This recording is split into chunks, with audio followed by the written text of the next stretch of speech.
I just want to say that sometimes we get confused for our decisions, like self-worth. We don't know about self-worth कि हमारा decision ठीक है, हम ये decision ले लें because of society, because of parents' pressure. We think that हाँ we should do that. क्योंकि हमारे parents जो होते हैं हमारे first well-wishers होते हैं, तो वो बताते हैं कि बेटा तुम्हें कुछ नहीं पता है, हम बता रहे हैं वैसे चलो, because you are not experienced in your life. Right. So is it true that कि वो बोल रहे हैं तो हम करें, हम experienced नहीं है? आपको क्या लगता है? Because मेरी एक शादी थी, उसमें divorce हो गया. Okay. After that I got married. You want to share all these things on the camera? It's okay, That is fine. okay? Yeah. Okay, हाँ, बताइए। सबको पता है मेरी शादी हुई थी, then उसके बाद दोबारा हुई है. हाँ। Now the problem is this, सबको ऐसा लगता है कि लाइफ में अगर हम कुछ कर रहे हैं और ठीक है एक्सपीरियंस तो मिल गया और लेसन भी मिल गया, but still somewhere people feel कि हाँ गलत है, you are not doing right. आप में से कितने चाहते हैं ये हो आज के सेशन का टॉपिक? कैसे अपने अंदर से पॉजिटिविटी को अंदर जनरेट से करें? हमेशा ऐसे चार्ज रहे कि कोई कुछ भी बोले हमें कोई फर्क नहीं पड़ता, हमारा डिसीजन हमारे लिए इंपॉर्टेंट है, that's it. Right. That's what. ऐसा कैसे हो? हाँ. तो ऐसा होने का जो सबसे पहला स्टेप है वो ये है कि हमको क्लियर होना चाहिए सबसे पहले कि जो हम करना चाहते हैं, are we absolutely clear about it? No. और अगर हमारे अंदर से आ भी रहा होता है तो हम इतना श्योर नहीं होते उस डिसीजन को लेकर के. हाँ, कहीं ना कहीं 50-50. हमारे खुद के अंदर भी एक डाउट होता है. जब वो डाउट होता है तो हम बीच में पिस जाते हैं. एंड समटाइम्स वी थिंक कि अगर हमने ये डिसीजन ले लिया, in case we got failure, हाँ तो क्या होगा?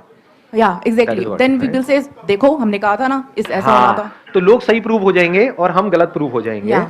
तो कहने का मतलब है अगेन द पॉइंट इज कि हम एब्सोल्युटली क्लियर नहीं है कि हमें क्या चाहिए अपनी लाइफ से. अगर हम बिल्कुल क्लियर हो जाए किसी भी चीज को लेकर के, फॉर एग्जाम्पल अगर do you drink, do you smoke? No. No. Okay, कैमरे में तो यही बोलना ठीक रहता है. कुछ और बोल देता हूँ. You don't take drugs, right? No. तो कोई जबरदस्ती आकर के आपको ड्रग्स दे, चाहे वो आपके पेरेंट्स हों, फ्रेंड्स हों, या बहुत रिस्पेक्टेड कोई ऐसे हों, सो कॉल्ड सक्सेसफुल पीपल, वो जबरदस्ती आकर के आपको ड्रग्स दे, आप लोगे? नो. नहीं लोगे. क्यों? वहां पे कंफ्यूजन होगा, नहीं होगा. अंदर कोई कॉन्फ्लिक्ट होगा, नहीं. कोई डर होगा कि कल को मैं गलत प्रूफ हो गई तो क्या होगा? नहीं. नहीं होगा ना. यू आर एब्सोल्युटली क्लियर कि नहीं तो नहीं. बस. और अगर कोई आकर के कोई अच्छी चीज देगा, फॉर एग्जाम्पल आपको प्यास लगी और पानी दे रहा है, वो भी फिल्टर का है, और वो कह रहा है पी लो, तो क्या वहां पे कोई डाउट होगा नहीं. कि मैं इसको पीऊं या ना पीऊं? तो ऐसा क्यों हो पा रहा है? क्योंकि दोनों ही सिचुएशंस में आप एब्सोल्युटली क्लियर हो कि मेरे लिए सही क्या है और दूसरा मेरे लिए गलत क्या है. Once we are absolutely clear कि मुझे अपनी लाइफ से क्या चाहिए और क्या नहीं चाहिए, तो दुनिया की कोई ताकत हमको हिला नहीं सकती. मतलब कि अगर कोई क्लियर नहीं है कि नहीं मुझे ड्रग्स नहीं लेनी है, और फिर अगर बाहर से उसके फ्रेंड चाहें तो उस पर हावी हो सकते हैं. अरे ले ले, क्या हो गया? अरे ये ड्रग्स नहीं होती, गांजा है, ड्रग्स नहीं है.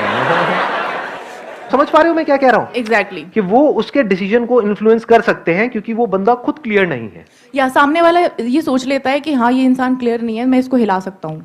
सोच नहीं लेता, उसको पता होता है. हमको सबको पता होता है. डू वी नो और वी डोंट नो? जब आपको पता है कि ये जो आपका फ्रेंड है या जो भी आपकी फ्रेंड है, रिलेटिव है, कौन है जो अंदर से कंफ्यूज्ड है और कौन है जो बिल्कुल क्लियर है कि ये बंदे को तो कुछ भी बोल लो, टस से मस नहीं होने वाला, तो उसको बोलने का फायदा ही नहीं है. ऐसे लोगों को दुनिया कुछ बोलती भी नहीं है क्योंकि पता है वो सुनेगा ही नहीं, वो अपनी धुन में आगे बढ़ता चला जा रहा है. और जिसका पता है कि ये तो बड़ा ही फ्रेजाइल है कि अगर बोलेंगे तो इसको फर्क पड़ेगा या तो ये रिएक्ट करेगा या फिर इसको बुरा लगेगा तो उनको मजा आएगा, अगर आपको बुरा लगेगा तो आप समझ गए, या फिर आपको नीचे गिराएंगे तो आप इंसल्टेड फील करोगे. तो दुनिया खेलती रहेगी आपके साथ में. One somebody is absolutely clear कि मैं ये कर रहा हूं, तो वहां पर बाहर अगर कुछ नेगेटिव भी हो रहा होता है तो उसके ऊपर असर नहीं होता है. अंदर से हम खुद हिले हुए होते हैं तो सब कुछ हिला पड़ा होता है. मेरे सारे सेशंस यहीं पर बार बार इशारा कर रहे हैं. अगर आप ध्यान से मेरे सेशंस को देखोगे, हमको चाहे अंदर से पॉजिटिविटी जनरेट करनी है, चाहे बाहर जो पीयर प्रेशर है उसका हमारे ऊपर असर ना हो, चाहे अंदर से हम बिल्कुल क्लियर हो जाएं कि मुझे क्या करना है क्या नहीं करना है. इसका फर्स्ट स्टेप क्या है? इसको और सिंपल करूं, अभी आप किस में बिजी हो 24 घंटे? बाहर जो आपकी लाइफ में प्रॉब्लम्स हैं उसको सॉल्व करने में, या जो अंदर हो रहा है उसको सॉल्व करने में? कि मेरे को गुस्सा आ रहा है या मैं परेशान हूं, तो किसकी वजह से परेशान हूं? अपनी वाइफ की वजह से, अपने हस्बैंड की वजह से, अपने पेरेंट्स की वजह से, अपनी जॉब की वजह से, लोगों की वजह से. ऐसा होता है नहीं होता है? और जैसे ही आप ये सोचते हो, अब आप फंस गए. अब आप क्या करोगे?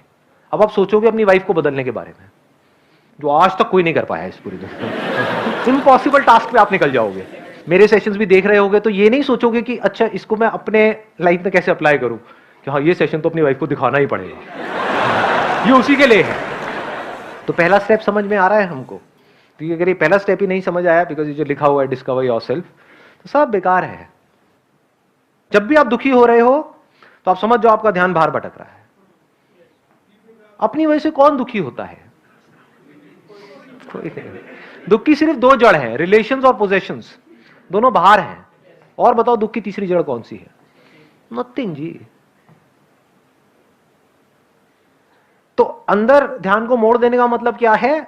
बारीकी से समझ लेना कि रिलेशंस और पोजेशन से मेरा क्या रिलेशन है।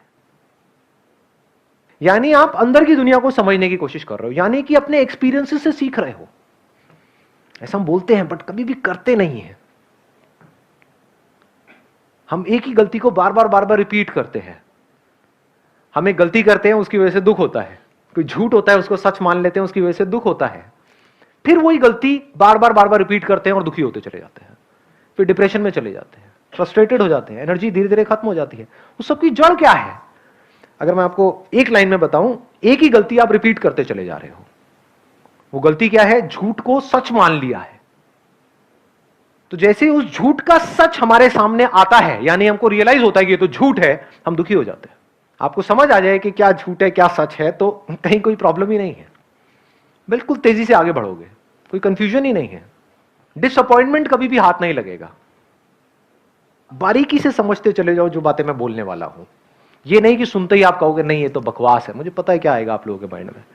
सच सुनने की आदत नहीं है ना, झूठ ही हमको सच लगता है। मैंने क्या बोला, ये बात, इसकी गहराई आप देख पाए? जब भी आप दुखी हो रहे हो तो किसी ना किसी झूठ को आपने सच मान लिया है और दुखी हो रहे हो। बड़ी गहरी बात है ये। मतलब एक्चुअल में दुखी होने का कोई रीजन नहीं है। दुख और दर्द में हमको फर्क पता है ना? दर्द मतलब फिजिकल पेन। तो दर्द है, इस वजह से दर्द हो रहा है। दर्द मतलब यहां पे इसको ऐसे किया है ना, निशान पड़ा तो ये दर्द हुआ। This is pen. पेन है जिस वजह से दर्द हो रहा है, लेकिन उस पेन की वजह से मैं दुखी हूं या ना हूं, क्या हमारी चॉइस है या नहीं है? जब डॉक्टर कोई ट्रीटमेंट कर रहा है तो हम दुखी नहीं हो रहे होते, हम कहते हैं चलो अच्छा है, ये बला टली। 1 साल से मेरे को दर्द हो रहा था, अब इसके बाद में दर्द नहीं होगा, तो डॉक्टर जितना दर्द देना है दे दो अगले 1 घंटे के लिए, लेकिन कुछ ऐसा कर दो कि अब दोबारा दर्द ना हो। तो उस दर्द की वजह से हम दुखी नहीं हो रहे होते, सुखी हो रहे होते हैं अंदर ही अंदर। Physical pain I am talking about.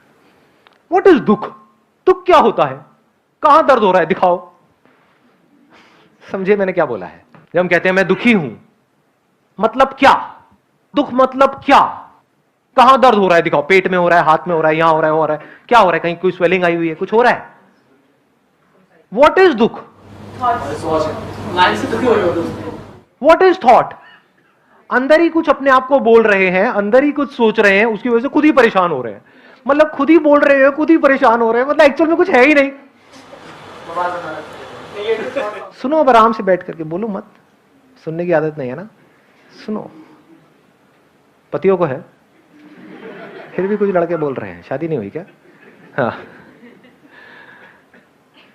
क्या बोला मैंने? सुना ध्यान से? कुछ समझ आ रहा है? Do you want me to go deeper? दुख क्यों होता है मैंने क्या बताया? उसके 2 कॉजेज हैं, रिलेशंस और पोजेशंस। क्या कभी हमने समझने की कोशिश करी रिलेशन सच है झूठ है? जैसे यहाँ पे स्टेज है, स्टेज के ऊपर कोई प्ले चल रहा है, कोई एक्ट कर रहा है, मान लो एक लाश का, और उसको ये गलतफहमी हो जाए कि मैं लाश हूं, अब उसको कौन बचाएगा? एक्चुअल में उसको कोई दर्द नहीं हो रहा है, वो लाश भी नहीं है, वो जिंदा है, उसके ऊपर कोई फर्क भी नहीं पड़ रहा है लाश बनने का। वो क्या कहे? मैं तो मर गया, मर गया, मर गया, मर गया, मर गया, हो गया दुखी। इसको दुख बोलते हैं। या प्ले में वो किसी से अलग हो जाए, वो क्या कहे? मैं अलग हो गया, अब मेरा क्या होगा? तो क्या वो रोल सच है या झूठ है? झूठ है। मतलब नौटंकी चल रही है, कुछ नहीं, एक्चुअल में कहीं कुछ नहीं हो रहा है। समझे? वो हस्बैंड बन थोड़ी गया उसका, जबकि उसका हस्बैंड तो कोई और है इन सो कॉल्ड रियल लाइफ, जिसको हम रियल बोलते हैं। यहां तक तो हमको समझ आता है। रियल लाइफ में जिसको भी हम रिलेशनशिप बोलते हैं, रिलेशंस और पोजेशंस, जिसकी वजह से हम दुखी होते हैं, वो क्या है? कभी हमने समझने की कोशिश करी? व्हाट इज अ रिलेशनशिप, जिसको हम रिलेशन बोलते हैं? आप हस्बैंड हो या हस्बैंड का रोल प्ले कर रहे हो? अच्छा, ऐसा हम सोचते हैं। हम क्या बोलते हैं जब भी, यहां तो भी आप चल रहे हो मेरे साथ साथ में, नॉर्मली आप क्या कैसे सोचते हो? कुछ थोड़ी सी नौटंकी हुई, अलग अलग रिलीजन्स की अलग अलग तरह की नौटंकियां होती हैं, उसके बाद में कहीं घुमाया, ये किया वो किया, चलो जी अब आप दोनों हस्बैंड वाइफ हो गए। तो क्या वो हस्बैंड हो गया? आदमी से पति बन गया?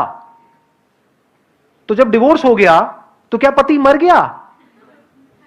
तो सच क्या है, आदमी या पति? तो ये पति क्या है? माना ही है। एक्चुअल में क्या हुआ है? अरे ये बात समझे?